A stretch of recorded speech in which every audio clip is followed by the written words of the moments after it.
अस्सलाम वालेकुम नाज़रीन, खुल के बोल के साथ में ईमान नवाज़ प्रोग्राम में आपको कहेंगे खुशामदीद। नाज़रीन, मुज़ाकरात के दिए की लौ टमटमा रही है, मगर तहरीक इंसाफ के इनकार की तेज़ फूंक उसे बुझाने पर बाजिद है। माशरे में सियासी मामलात की तारीकी को ज़िया करने कोई जुगनू भी मुयसर नहीं। पाकिस्तानी मीडिया पहले भी गूंगे की गवाही है, मगर अब हुकूमत उसे अपाहज करने के लिए रोज़ नए तरीके अपना रही है। सुप्रीम कोर्ट के मामलात किस समझा रहे हैं, किसी के पास तसली बख्श जवाब नहीं। और बिलावल भुट्टो भी 26वीं आईनी तरमीम की हिफाजत करने के लिए रोज जरा बख्तर पहनकर सफ़े अव्वल के सिपाही तो बन गए हैं, मगर पाकिस्तान में सरमायाकार चाइनीज को तहफ़्फ़ुज़ फराहम नहीं कर पा रहे। क्या होगा कौम मुल्क का, सोच विचार करने के लिए हमने प्रोग्राम में मदऊ किया है खालिद जमील, सलमान अनीस, मोहम्मद इमरान, हुसैन अहमद चौधरी को। तमाम मेहमानों को वेलकम करूंगी। खालिद साहब, आपकी जानिब आना चाहूंगी। मुज़ाकरात का मौमा हल नहीं हो रहा, हुकूमत ने इजलास तो तलब किया और तहरीक इंसाफ ने इनकार कर दिया, जबकि सिर्फ जुबानी इनकार किया है, तहरीरी तौर पर इनकार नहीं किया। आपको क्या नजर आ रहा है, तहरीक इंसाफ फैसले पर नजरसानी करेगी? देखिए, मेरा ख्याल है इस वक्त मुकाबला तो सबकी जरूरत है, खा वो हुकूमत हो, पीटीआई हो, अपोजिशन हो और इवन पाकिस्तान को भी इस वक्त मुज़ाकरात की जरूरत है। और ये मामला सारे जो हैं कि वो बैठकर बातचीत के जरिए हल होंगे और होने भी चाहिए। इसमें जो नुक्ता नज़र पाकिस्तान तहरीक इंसाफ का है, उन्होंने ये कहा कि एक तो मुज़ाकरात चल रहे हैं और 7 दिन के अंदर ये कहा गया था, तय हुआ था एलामिये में भी कि हुकूमत जवाब देगी। फिर उन्होंने कहा जी हम 7 वर्किंग डेज़ में देंगे जवाब। फिर कहा कि 28 जनवरी को जवाब देंगे तहरीकी, और उस जवाब से पहले जो ज़बानी गुफ्तगू हो रही थी उसमें कहा जा रहा था का तो कमीशन बनाने की ज़रूरत ही नहीं है, वो तो ऑलमोस्ट हियरिंग्स कंप्लीट हो चुकी हैं, ट्रायल कुछ कंप्लीट हो गया, कुछ जगहों पे जो है कि फर्द जुर्म आयद हो चुकी है और वहाँ पे गवाही शहादतें पेश हो रही हैं, तो उसकी ज़रूरत नहीं है। और 26 नवंबर के ऊपर हमें फलाँ चीज़ दी जाए, फलाँ चीज़ दी जाए, ये किया जाए, वो किया जाए, इस किस्म की गुफ्तगू हुई। और साथ ही फिर जो अपोज़िशन की मुज़ाकराती कमेटी थी, उसके जो स्पोक्स पर्सन थे साहबज़ादा हामिद रज़ा, उनके घर पे रेड किया गया, उनको अरेस्ट करने की गई, हरासा किया उनके अहले खाना को, कारकुनों को वहाँ पर।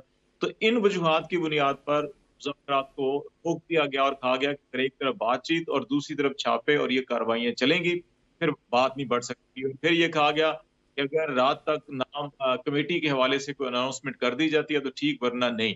अभी जो बात की गई है बैरिस्टर कोर की जानिब से, वो कहा गया है कि अगर हुकूमत अदालती कमीशन के हवाले से कुछ पेशरफ्त करना चाहती है और उसके ऊपर अगर कोई यकीन दहानी कराती है, ये नहीं कहा गया कि अदालती कमीशन के क़याम का ऐलान किया जाए, कि अगर वो पेशरफ्त करना चाहते हैं, यकीन दहानी करा दें, तो अब भी बात हो सकती है। अभी इसके अंदर जो आप अपॉर्च्युनिटी है वो नज़र आ रही है। बिल्कुल ये नहीं है कि डेडलॉक या क्लोज़ एंड हो गया और खत्म हो गया। मेरा ख्याल है अल्टीमेटली जो है कि इस वक़्त तमाम स्टेक होल्डर्स को अंदाज़ा हो चुका है कि जितना ज़ुल्म होना था, जितना जब्र करना था, वो कर लिया गया और जिसकी इमा पे किया जाता था, अब वो फैक्टर्स भी नहीं है। तो इसलिए अब ज़ुल्म करने वालों को भी 100 बार सोचना होगा और पाकिस्तान तहरीक इंसाफ भी इस वक़्त ये समझती है कि अवाम अगर उनके साथ है और एक रास्ता है के ज़रिए, एहतजाज के ज़रिए इस हुकूमत को मजबूर किया जाए और एक रास्ता ये है कि अगर वो बैठकर बात करके मुख्तलिफ प्रेशर्स क्रिएट करके, जिसमें इकोनॉमिक प्रेशर भी है, जिसमें पॉलिटिकल प्रेशर भी है, जिसमें डिप्लोमेटिक प्रेशर भी है और ऑलरेडी ये एग्जिस्ट करते हैं, तो उनसे अपॉर्चुनिटी से फायदा उठाना चाहिए। तो मेरे ख्याल में इस तनाजुर के अंदर बातचीत का अमल दोबारा शुरू हो सकता है। ठीक है सलमान साहब, पीटीआई अगर मुज़ाकरात में शिरकत नहीं करती तो क्या इस अमल से हुकूमती बयानिया मजबूत नहीं होगा? और पहले तहरीक इंसाफ की जानिब से डेडलाइन 31 जनवरी की दी गई थी, तो एक हफ्ता मजीद इंतजार करके अपना मौक़िफ़ मजबूत क्यों नहीं करती? मेरा ख्याल है वही प्रेशर टैक्टिक थोड़ा सा वो वापस टर्न करना चाह रहे हैं टुवर्ड्स द गवर्नमेंट, ताकि वही जो कमीशन की तश्कील का मामला है उसके ऊपर हुकूमत उसको बिल्कुल नज़रअंदाज ना कर दे। जिस तरह बात करें खालिद जमील साहब, अभी तो गवर्नमेंट की को बहुत ज़्यादा टिल्ट जो था वो नज़र नहीं आ रहा था कि वो कमीशन की तरफ जाएंगे। बहरहाल जो मैं ज़ाती तौर के ऊपर ये समझता हूँ कि जो मुज़ाकराती कमेटी गवर्नमेंट की तरफ से है, उनको कोई बहुत ज़्यादा कबाहत भी नहीं है कमीशन बनाने की। जिस तरह पीटीआई ने ये मशरूत मुज़ाकरात शुरू किए हैं, इसी तरह ये कमीशन भी शायद गवर्नमेंट मशरूत रखे। और मशरूत ये होगा कि अगर आप ये कमीशन बनवाना चाहते हैं और आप बात करना चाहते हैं 9 मई की और नवंबर की, तो फिर उसके बाद 2014 का भी ज़रा अहवाल बता दें, क्योंकि उस वक्त भी आपका धरना चल रहा था। उस वक्त क्या चल रहा है, तो गवर्नमेंट के पास they still have a few tricks up their sleeves जिनको वो खेलना चाहते हैं और वो प्रोलॉन्ग करना चाहते हैं। देखें, बुनियादी बात यह कि इस किस्म के जो मुज़ाकरात है ना, उसमें जो ये डेडलॉक्स डेडलाइंस जो है ना, they are not in any one's favour. PTI ने बहुत स्टॉन्च एक स्टैंस लिया हुआ था कि जी हमें आप इस तारीख से पहले पहले ये करके दिखाएं, उसके बाद अपना टल्ट भी दिखाएं, आपके बातचीत से और रवैये से महसूस भी होना चाहिए कि आप कमीशन बनाने लगें।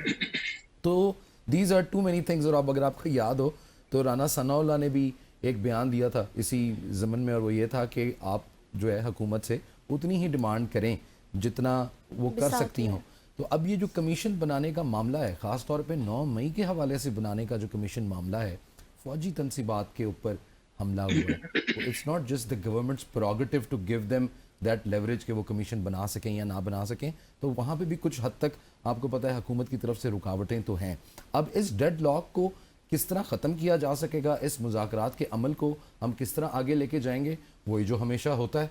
अभी इनकार हो गया है, मुज़ाकरात के अंदर कोई आगे जाना नहीं चाहता। पीटीआई की तरफ से बहुत हार्ड स्टैंस है, लेकिन ये है कि वही बच बचाओ पढ़ पढ़ाओ करके 2-4 मुअज़्ज़िज़ीन को बीच में डाल के उसके बाद फिर इस सिलसिले को जो है वो दोबारा एक दफ़ा चलाने की कोशिश की जाएगी।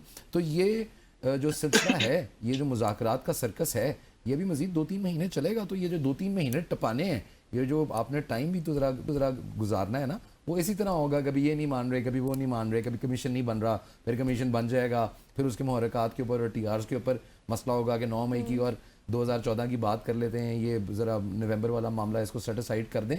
तो ये अभी काफ़ी सारी चीज़ें जो हैं वो डिस्कस होनी है, और इसी वजह से मुज़ाकरात ज़रूरी हैं कि अगर कमीशन बनना भी है, नहीं भी बनना, लिमिटेड बनना है, हाइब्रिड बनना है, उस कमीशन का जो कुछ भी होना है, ये बात भी तो आपको बातचीत से ही करनी पड़ेगी, मुज़ाकरात से ही करनी पड़ेगी। किसी फोरम के ऊपर जाके आप अपनी ये जो डिमांड्स हैं ये रखेंगे, और उसके बाद उसके ऊपर कोई इस्तफसार होगा, सोचा जाएगा कि ये हो सकती हैं या नहीं हो सकती, या इनको राइट ऑफ करना है। तो जो मुज़ाकरात हैं, the process must go on. ये नखरे करने से खाली टाइम ही ज़ाया होगा। राना सनाउल्लाह साहब भी कह रहे हैं कि आए बैठे बात करें, हम जवाब देंगे। अगर जुडिशल कमीशन नहीं तो कोई कमेटी बना देंगे, कोई दूसरी सूरत हाल निकल आएगी। बिल्कुल, जो जितना मैंने सुना, जितनी मेरी इन्फॉर्मेशन है, वो भी यही है कि गवर्नमेंट कम्प्लीटली कमीशन वाले मामले को राइट ऑफ नहीं करना चाहती। वो भी ज़ाहिर है अपनी कोई ना कोई उसके अंदर 2-3-4 जो साइड लाइन के ऊपर चीज़ें हैं वो पुश करने की कोशिश करेंगे कि चलें फिर आपने नेगोशिएट करना है ना। तो पीटीआई अपने तरीके से नेगोशिएट करना चाहती है, वो इनको गवर्नमेंट वालों को और इस्टेब्लिशमेंट को घेर के लेके जाना चाहती है नवंबर के और मई के मामलात के ऊपर। गवर्नमेंट जो है वो इनको घेर के लेके जाना चाहती है माजी के अंदर 2014 में, 2018 में और बाकी दूसरे तीसरे जो भी ये मामलात चल रहे हैं। तो ये तो सर्कस जो है वो आप प्लीज़ एक्सपेक्ट करें। रमज़ान अच्छा गुजरेगा कौम का, ये मुज़ाकरात चलेंगे अभी। अच्छा इमरान, पीका एक्ट तरमीमी बिल भी लाया गया है, मीडिया पर मजीद कदमें लगाई जा रही हैं। अपोजिशन रहनुमा ने भी कहा कि अवाम और सहाफ़ी साथ दें तो ये कानून ख़त्म करवा सकते हैं। आप क्या कहेंगे इस पर? ताहाल सहाफ़ती तंजीमों का किरदार कैसा है? बहुत शुक्रिया जी। सहाफ़ती तंजीमें इस वक्त मौजूद कहाँ हैं, नज़र ही कोई नहीं आ रहा। पिछले कोई 1.5-1 साल के अरसे में जो पहले बची खुची सहाफ़ती तंजीमें थीं वो अब बराए नाम रह गई हैं। कोई हमें ग्राउंड पे एक्टिविटी होती हुई नज़र नहीं आ रही। अब इंडिविजुअल्स जो हैं वो इस हवाले से हमें गुफ्तगू करते हुए, आवाज़ उठाते हुए नज़र आ रहे हैं। जैसे खालिद जमील साहब हमारे साथ मौजूद हैं, और इसके अलावा हामिद मीर साहब ने इस हवाले से बड़ा सख्त मौक़िफ़ अपनाया हुआ है, और उन्होंने कुछ पॉइंट आउट भी किया है कि असल फेक न्यूज़ तो हुकूमत की जानिब से फैलाई जाती है जब वो सहाफ़ियों के खिलाफ जो है वो गलत बुनियादों पर, गलत इंफॉर्मेशन पर, गलत इल्ज़ामात पर एफआईआर दर्ज करती है, और फिर ये कहना कि सहाफ़ियों की जानिब से कोई फेक न्यूज़ आती है, तो ये सरासर नाइंसाफ़ी और गलत है। थोड़ा सा कमेंट करना चाहूँगा मैं जो मुज़ाकरात का मामला है उस पर। तहरीके इंसाफ की जानिब से मुज़ाकरात के मामले पे इतनी ज़्यादा लचक दिखाई गई है कि जो कोई सोच सकता है कि ऐसे कह लें, मतलब अगर तहरीक इंसाफ को मुज़ाकरात के मामले पर कमज़ोर तरीन जो मौक़िफ़ हो सकता है ना, तहरीक इंसाफ उस तक गई है। पहले अब जो आखिरी एक ऑप्शन बचा था कि कमीशन बना दें, पहले तहरीक इंसाफ की जानिब से ये कहा जा रहा था कि सुप्रीम कोर्ट के जजेस पर मुश्तमिल कमीशन बनाया जाए, सीनियर जजेस पर। अब उसमें भी उन्होंने नरमी दिखाई है और वो कह रहे हैं कि अगर हाई कोर्ट के जजेस पर भी मुश्तमिल कमीशन बनाया जाता है तो वो भी एटलीस्ट कुछ ना कुछ तो तहरीक इंसाफ के लिए होगा। अब ऐसे तो मामला कैसे आगे बढ़ेंगे? अगर तहरीक इंसाफ के जो बुनियादी मुद्दे हैं, मैं तो बार बार फिर की बात करता हूं, और उसके बाद जितने भी हैं, 9 मई है या 26 नवंबर है, ये सारे मामलात ऐसे हैं। इवन 26वीं आईनी तरमीम जिस तरीके से पास हुई है, और फिर सुप्रीम कोर्ट में जो आजकल हालात चल रहे हैं, ये सारी चीजें हुकूमत कितनी एक्सटेंशंस लेगी? हमारे सलमान अनीस साहब कह रहे हैं कि टाइम भी तो गुजारना है, 3-4 महीने मजीद गुजारने हैं। तो भाई ये अगर 3-3 महीने के आप पुश लगाते रहेंगे, तो आपकी सस्टेनेबिलिटी किधर है? आप मुल्क में जो स्टेबिलिटी के दावे करते हैं, वो किधर है? आप अगर सिर्फ वही एडहाक वाली बात आ जाएगी कि आप एक एडहाक निज़ाम को आखिर किस हद तक ले चलते हैं, ऐसा निज़ाम जिस पर अगर अवाम की जो है वो एतमाद नहीं है, और इस तरह के पीका के जैसे कानून जो हैं, आप अवाम को इतना महदूद कर देंगे कि वो किसी भी तरह से कोई अपने अंदर की बात जो है, इज़हार राय पर इतनी पाबंदी लगा देंगे कि अवाम अंदर से घुटन महसूस करे, तो फिर ज़्यादा दूर नहीं होगा कि हमारे मुल्क में भी फिर वही हाल हो जो बांग्लादेश में है। और आप देखें कि इस कानून की जितनी शिक्कें हैं, कुछ अरसा पहले तक हम देखते थे जो शहीद अरशद शरीफ के खिलाफ जैसे एफआईआर्स दर्ज हुई कि मुल्क के किसी भी कोने में बैठा एक शख्स जो उस बात से मुतासरा भी नहीं है, वो उठ के कह देता है जी मैंने फलां जगह पे टीवी पे ये स्टेटमेंट देखी थी अरशद शरीफ की, मेरे दिल पे नागवार गुजरी इसलिए मैंने एफआईआर दर्ज करा दी। तो इस तरह की एफआईआर जो हैं वो पहले नल एंड वाइड हो जाती थी, उनको कानूनी जो है वो सहारा उनको नहीं मिल पाता था।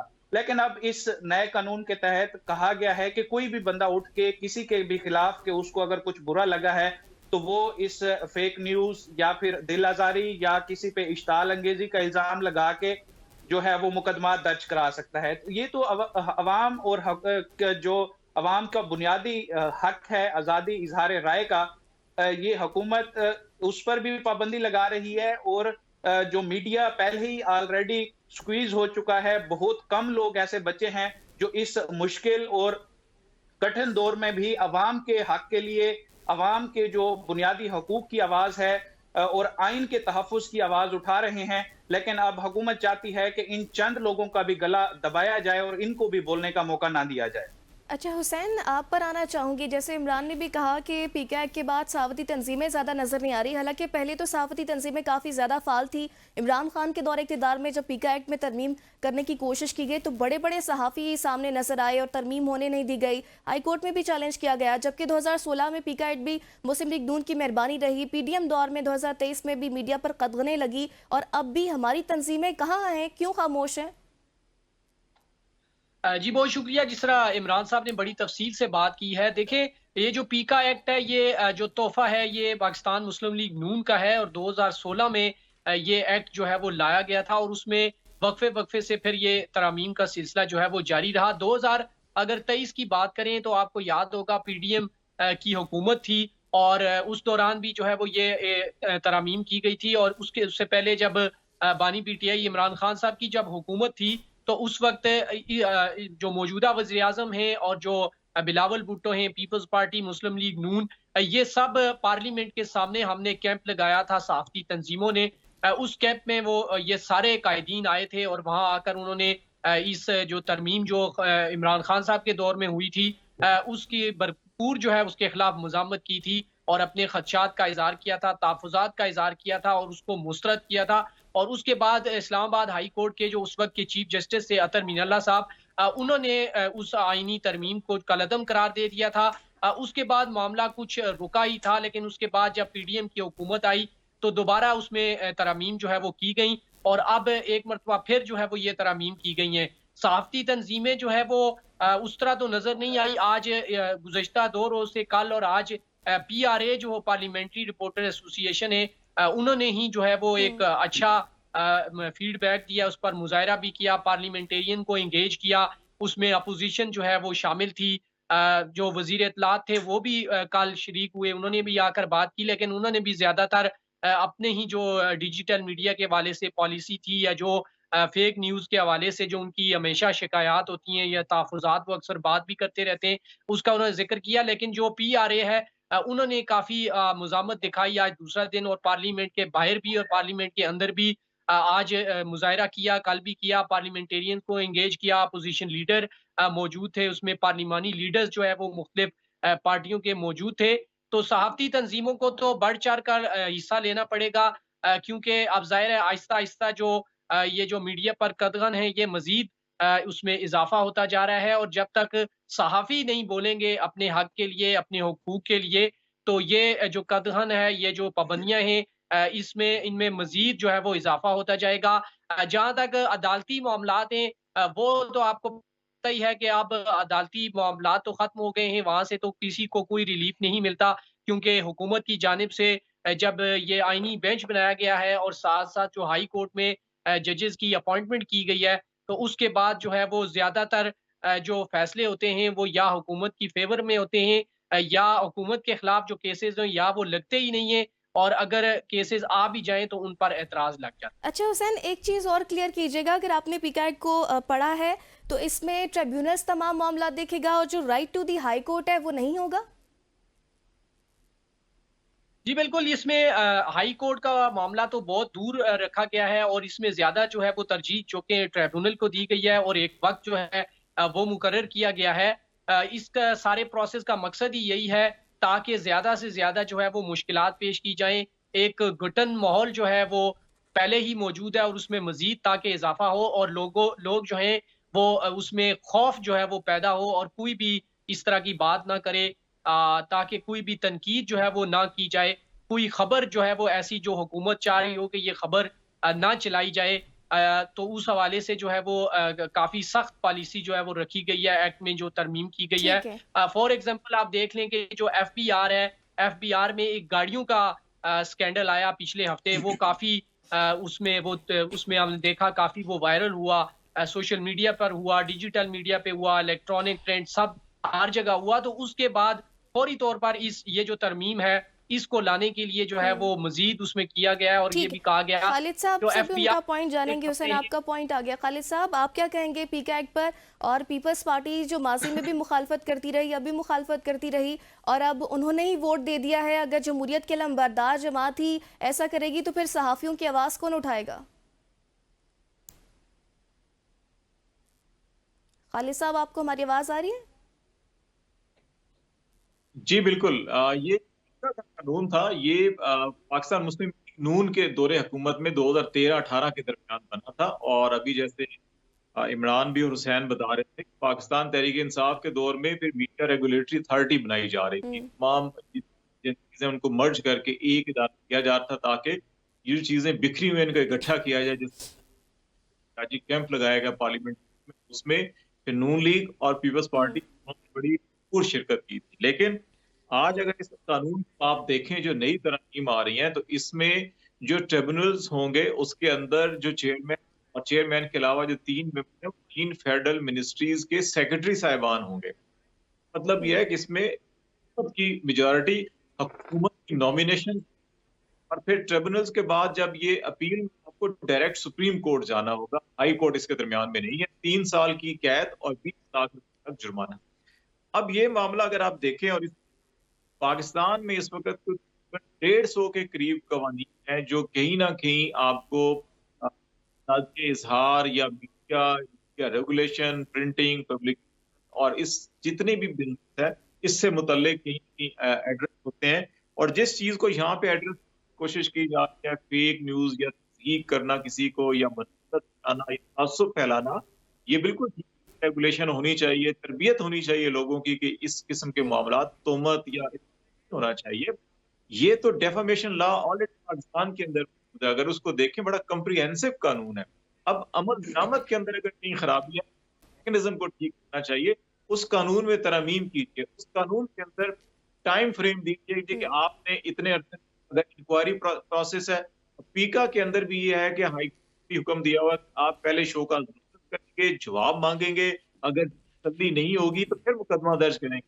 होता क्या, मुकदमा दर्ज होता है, बंदे को अरेस्ट कर लिया जाता है और इंक्वायरी होती है। तो जो मिसयूज ऑफ पावर है वो भी इस कि आप अगर अथॉरिटी जो है वो मिसयूज करती है अपनी पावर्स को, चाहे वो जो भी अथॉरिटी बनाएंगे इसके अंदर वो तफ्तीशी अफसर या वो, तो फिर उनके खिलाफ भी जो है कि 3 साल कैद और 20 लाख जुर्माना होना चाहिए ना, ताकि आप ये मिसयूज ऑफ पावर खत्म हो जाए। आप कितने जर्नलिस्टों को बताया जाता है, 99% केसेस के अंदर जो है वो झूठे केसेस होते हैं और वो तमाम के तमाम लोग बरी हो जाते हैं। तो उनके साथ क्या किया जाएगा जिन्होंने इसका काम किया? इसका ये मतलब है, अभी भी आप देख लें 80 से 90% केसेस, दर्जनों अफराद रोजाना जो है आर्टिकल हालांकि वर्क सर करें, चाहे वो स्पेसिफिकली सोशल। यही कहा जा रहा है कि फेक न्यूज़ को कंट्रोल करने के लिए इसको एक्टिव किया जा रहा है। तो जैसे बिलावल भुट्टो की खबरें आई थी कि वो हलबर्दारी में जा रहे हैं ट्रम्प की, वो फेक न्यूज़ का एक वबाल मचा हुआ था तमाम सोशल मीडिया प्लेटफॉर्म्स पर, क्या उस पर भी कोई कार्रवाई होगी? वो तो पीपल्स पार्टी ने खुद खबर दिलवाई थी ना। वो देखें, हम यही तो कहते हैं कि रियासत उनके खुद खिलाफ होगी हुकूमत कार्रवाई? नहीं होगी ना, क्योंकि वो तो अभी आप ये देखें कि जो स्टेट ओन फेक न्यूज है, मुकदमात हैं 80 से 90% वो झूठे कायम होते हैं। वो तो रियासत झूठ बोल रही है, फिर झूठे मुकदमात करके लोगों को फंसाते हैं, तो क्या उनके खिलाफ हो गए? अब इस एक्ट के अंदर ये कहा गया है जी कि जो ऑफिशियल्स होंगे जो इस पावर को यूज करते हुए काम करेंगे वो इसके जुमरे में नहीं आएंगे। भाई क्यों नहीं आएंगे वो? अगर आप मिस यूज ऑफ पावर करते हैं, और अभी ये बिलावल भुट्टो की अगर हम मिसाल ले लें, ये खुद खबरें चलवाई, अब खुद कह रहे हैं नहीं नहीं वो तो किसी ने ऐसे चला दी। तो भाई अगर चला दी तो फिर उसके खिलाफ आप केस कर दें, नहीं करेंगे क्योंकि वो खुद खबर चलवाई गई है। इस वक्त जो नैरेटिव बनाने की कोशिश की जाती है, मुझे 30 साल हो गए हैं इस प्रोफेशन के अंदर, मुझे मालूम है कि आपका जो ज्यादा कंटेंट, 2/3 से ज्यादा कंटेंट जो फेक न्यूज का है, वो हुकूमती इदारे जारी कर रहे होते हैं। तो अब उसको क्या करेंगे आप? उसको कानून में आपने तहफ़्फ़ुज़ दे दी कि हुकूमत झूठ बोल, फेक न्यूज फैलाए, ठीक है। मैं और आप करें नहीं है। मेरा ख्याल है कि ये स्टार्ट हुकूमत से करना होगा, इदारों से करना होगा कि वो झूठ बोलना बंद करें, और अगर वो झूठ बोलते हैं तो उनको भी कानून की ज़द में लाइए। तो तब में ये सारा काम खत्म हो जाएगा, और लोगों को, हमें अपने तालीमी निसाब को, अपने तरबियती निसाब को, और अपनी इस पूरी की पूरी जो स्ट्रक्चर है हमारा सोशो इकोनॉमिक स्ट्रक्चर है, इसके अंदर रिफॉर्म्स लानी होंगी, और लोगों की, बच्चों की तरबियत अभी से करना, जाके आपकी नेक्स्ट जनरेशन जो है वो इस काबिल होगी। अदरवाइज जो है कि ये भेड़ बकरियों की तरह जो इल्जाम तराशी, ये सब कुछ ठीक। चलता रहेगा। सलमान साहब, आप क्या कमेंट करेंगे पीका एक्ट पर? साथ ही अदा तारड़ ने इसके बाद ये स्टेटमेंट दी कि ऐसे ही कोई भी फ़ोन लेकर कोई भी कंटेंट क्रिएट करता है और डॉलर्स कमाते हैं, टैक्स नहीं देते, तो इनके लिए भी कोई मैकेनिज्म आना चाहिए, रेगुलेशंस आनी चाहिए। तो ये बेहतर नहीं है कि लोग एक प्लेटफॉर्म उनको मिल गया है जहाँ से वो कमा रहे हैं, इकॉनमी बेहतर हो सकती है, रोज़गार मिल सकता है, स्टेबल हो रहे हैं लोग? जी बिल्कुल। जो डिजिटल मीडिया का स्पेसिफिकली चैप्टर है ना मैडम, वो बड़ा तकलीफ दे भी है, टाइम टेकिंग भी है, और उसके अंदर मेहनत भी दरकार है, और वो हमारे यहाँ जो है उसका स्किल सेट भी उस तरह नापैद है। मसला ये है कि ग्लोबली जो आपकी डिजिटल मीडिया है उसने it has taken the world by a storm, और बहुत सारे ममालिक के अंदर जो इसकी रेगुलेशन और लेजिस्लेशन है उसके ऊपर बड़ी खुसूसी तवज्जो दी गई है। हैंस फोर्थ वहाँ पे इस किस्म के मामलात नहीं हैं। तो जहाँ तक अता तारड़ साहब की एक स्टेटमेंट है कि इसको रेगुलेट करने की ज़रूरत है, तो वो भी इन्होंने ही करना है ना, हुकूमत ने, बाहर से तो किसी ने आके नहीं करना। तो रेगुलेट करना यकीनन उसका मकसद होना चाहिए। जो लोग कर रहे हैं फ्रीलांसिंग, अगर हुकूमत को लगता है कि उनसे मज़ीद टैक्स लिए जाने चाहिए, या जो उनकी पैसे की ट्रांजैक्शंस हैं उसके ऊपर नज़र रखनी चाहिए कि वो कहीं गलत कामों में इस्तेमाल ना हो रहे हैं, तो ये तमाम काम वो बिल्कुल करें, रेगुलेट उसको बिल्कुल करें, रिस्ट्रिक्ट ना करें। रिस्ट्रिक्ट ना करें। और दूसरा जो बात है कि सहाफ़ियों की आवाज़ दबाने की कोशिश ना करें। जहाँ तक बात है कानून की, कानून तो पाकिस्तान के अंदर बेतहाशा है हर चीज़ के लिए।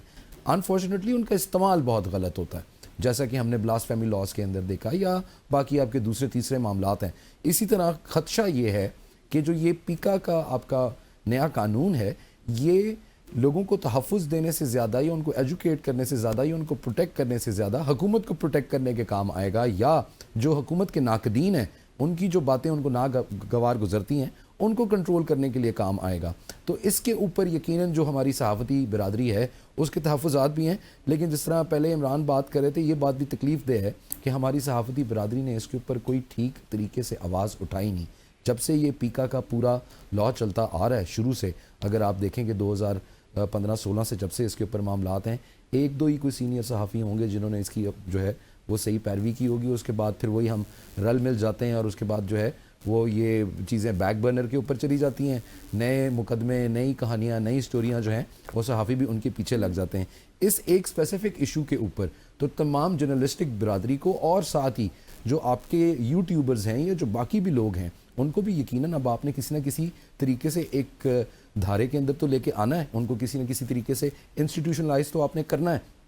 तो क्या ये बेहतर हो कि जब ये काम हो ही रहा है, जब ये इतने सख्त स्टर्न मामलात हो रहे हैं, तो जो आपकी सहाफ़ती तंजीमें वो भी जाके अपनी कुछ जो डिमांड्स हैं और अपने जो कुछ मुतालबात हैं उनको मंजूर कराएं। जो आपके डिजिटल मीडिया के जर्नलिस्ट हैं उनकी प्रोटेक्शन के ऊपर काम होना चाहिए, उनकी कहीं ना कहीं एक रेगुलेटरी अथॉरिटी और बॉडी होनी चाहिए ताकि उनकी रिकग्निशन भी हो, उनके हकूक़ भी हों, और फिर वहाँ से आगे लेके आप उनको साथ चल सकें। ठीक है इमरान, आपकी जानिब आना चाहूँगी। सुप्रीम कोर्ट में कस्टम्स के केस के दौरान आर्टिकल 191A से शुरू होने वाला मामले की डायरेक्शन अब फुल कोर्ट की समत है।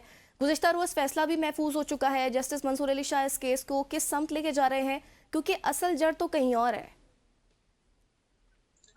और देखें, अब उसका एक काउंटर भी हो चुका है। जो गुज़श्ता रोज़ एक खबर आई थी कि इस सारी कार्रवाई जो कि जस्टिस मंसूर अली शाह की सरबराही में 2 रुकनी बेंच ने की है और फैसला महफूज किया है, इसको भी चैलेंज किया जा चुका है और एक बेंच भी तश्कील दे दिया गया है और उसमें इंटरेस्टिंगली जस्टिस अतर मिनल्ला भी शामिल हैं।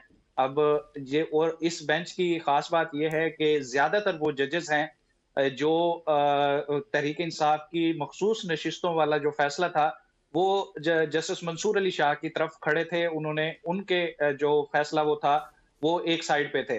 अब ये एक क्या कोई बार्गेनिंग टूल हो रहा है या फिर इस चीज को इस तरह से सेटल किया जा रहा है जो हमें जस्टिस मंसूर अली शाह की इस कार्रवाई के दौरान नजर भी आया। वो कह रहे थे कि जो एक जुडिशियल ऑर्डर है उस को अगर आपने नल एंड वाइड करार देना है, कलअदम करार देना है, तो आपने जुडिशियल ऑर्डर के जरिए ही करार देना है। कोई भी कमेटी या फिर इंतजामी तौर पर एडिशनल रजिस्ट्रार या रजिस्ट्रार जुडिशियल ऑर्डर को कहीं अपने ऑफिस में बैठ के कलअदम करार नहीं दे सकता। बहरहाल ये जो एक फैसला जस्टिस मंसूर अली शाह की तरफ आना है, वो फुल कोर्ट की तरफ ही जाएगा मामला। और यहाँ पर ये बड़ी एक अजीब चीज है कि जो प्रैक्टिस एंड प्रोसीजर कमेटी का जो बिल था, शुरू में काजी फायज ईसा साहब ने जब अपना ओहदा संभाला था, पहले ही उन्होंने फुल कोर्ट बुलाया, इस चीज को सेटल किया, क्योंकि उनकी नजर में ये था कि जब से हुकूमत ने ये प्रैक्टिस एंड प्रोसीजर का कानून बनाया है और उसको फिर जो अदालत की तरफ से रिस्ट्रिक्शंस थी, जो भी बेंचेस बने थे, काजी फायज ईसा ने ये कह के इनकार कर दिया था उनमें बैठने से कि ये गैर कानूनी है। बड़ा अच्छा काम किया था काजी फायज ईसा ने इस हद तक कि उन्होंने फुल कोर्ट के सामने ये सारा मामला रखा और फिर चीजें आगे बढ़ी। अगर याहिया अफरीदी साहब के सामने ये मैटर जाता है तो क्या कबाहत है, क्या हर्ज है कि सुप्रीम कोर्ट का एक बड़ा विजडम सामने आ जाएगा, सारे जजेस इकट्ठे बैठ जाएंगे, तो कौन सी ऐसी कोई तलवार लटक रही है जिसकी वजह से फुल कोर्ट की तरफ मामला जो है वो जाते हुए नजर नहीं आ रहे। एहसन भून साहब ने भी दौरान समाअत ये कहा कि अगर ये बेंच फुल कोर्ट बनाने का कह देता है और चीफ जस्टिस की तरफ से बेंच नहीं बनाया जाता फुल कोर्ट, तो फिर मामलात मजीद खराब होंगे। मतलब कहीं ना कहीं पे ये चीज पाई जाती है कि फुल कोर्ट बेंच नहीं बनाना, अगर सारे जज इकट्ठे बैठ गए तो शायद मामला फिर 26वीं आईनी तरमीम की तरफ चला जाए और कहीं ना कहीं से फिर अगर 26वीं आईनी तरमीम रोल बैक ठीक है होती है इमरान, ब्रेक तो का फिर कहा तो जा ये रहा है, सारा ब्रेक के सिस्टम बाद ही इसको कंटिन्यू करेंगे। इन ब्रेक का कहा जा रहा है आफ्टर द ब्रेक इस पर बात करेंगे।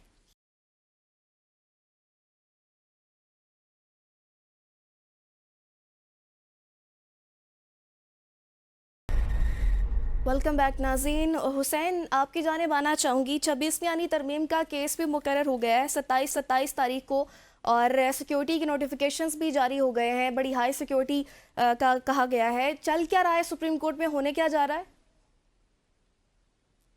जी देखें, जिस तरह इमरान साहब ने बताया कि इस वक्त तमाम नजरें एक मरतबा फिर सुप्रीम कोर्ट की जानिब लग गई हैं, क्योंकि जो आईनी तरमीम हुई थी 26वीं आईनी तरमीम के बाद हमने देखा कि जो सुप्रीम कोर्ट है अब वो बिल्कुल बेवकूफ़ हो गई थी और कोई उसकी तरफ रुझान जो है वो नहीं रहा था।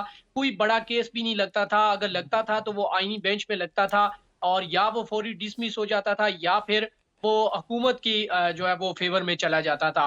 कोई बड़ा केस जो है वो लगा नहीं। एक फौजी ट्रायल वाला जो केस है वो चल तो रहा है, लेकिन अभी तक जो वजारत दिफा के वकील है ख्वाजा हारिस, जिनके बारे में वैसे भी कहा जाता है कि वो काफी लंबे दलाइल देते हैं, या वो देते हैं या मखदूम अली खान जो है वो देते हैं, तो अभी तक ख्वाजा हारिस साहब के ही दलाइल जारी हैं।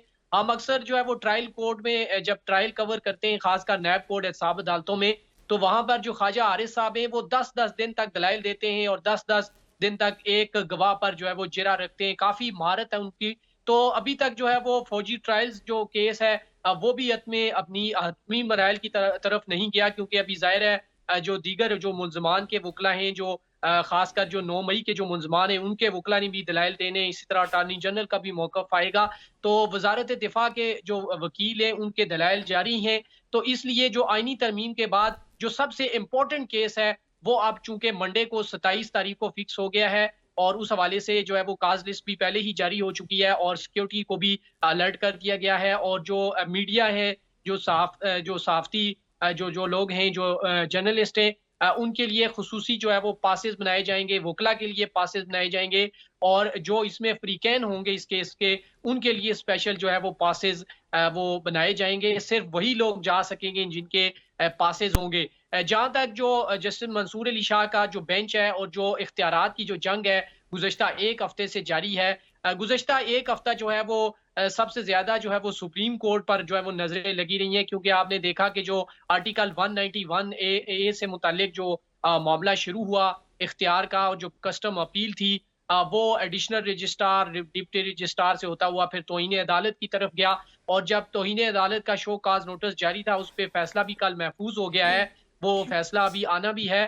तो उस दौरान हमने नई डेवलपमेंट देखी कि एक 6 रुकनी बेंच जो है वो तश्कील दे दिया गया है। मामला जो है वो चूंकि रिवीजन में गया है, चैलेंज किया गया तो एडिशनल रजिस्ट्रार की जानिब से, तो वो जो बेंच की कॉन्स्टिट्यूशन है वो काफी इंपॉर्टेंट है, क्योंकि उसमें जो 3 जजेस हैं वो हम देख रहे हैं कि फिलहाल जो हम उसमें देख रहे हैं 3 एक तरफ जा रहे हैं और 3 एक तरफ जा रहे हैं, उसमें से कोई एक जज भी अगर एक साइड पे हो जाता है तो मामला जो है वो 4-2 की तरफ चला जाएगा।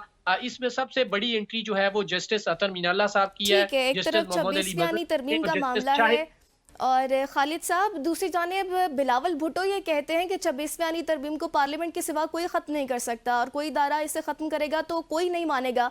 क्या समझते हैं वो ब्रूटल मेजोरिटी से लाए गए 26वीं तरमीम की हिफाजत भी इसी तरह करेंगे?